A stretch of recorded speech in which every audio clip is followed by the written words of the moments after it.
रामचंद्र सूर राष्ट्रीय क्षेत्रीय महासंघर सभापति जाति नंदी घोष चलिब कि भाई स्वार्थ को सारथी कले टाणे किरे गाड़ी दानार तोगड़ा घोड़ा मुखे बंधा थिले आम भितर जदि स्वार्थपरता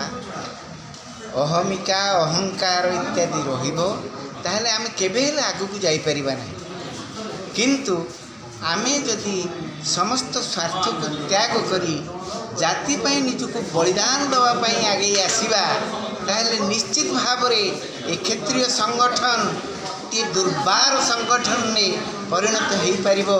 एवं ए राज्य ए देशर शासन आम हाथ को आसीबो पूर्वर जे भली आमे शासन करुथिले सेही भली भाव रे करिबा एवं भविष्यत रे आमको केही पदे कहिबार साहस मध्य करि परिबे नाही। आज संविधान रे मात्र जोड़िए जातिर उल्लेख अच्छी ताला एससी एवं एसटी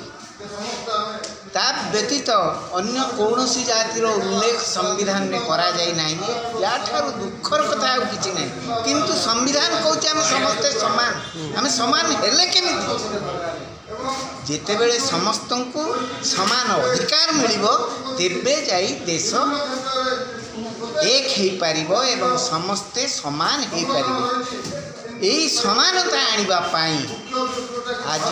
राष्ट्रीय क्षेत्रीय महासंघर परिकल्पना करा जाई एठारे समस्त को मेंबरशिप दिया जाउची एवं आमे जो 53 भाग क्षेत्रीय रहीछु आमे निश्चित भाव रे ये देशर शासन दिने हाथ को नेबू ये दुर्बार सत्य।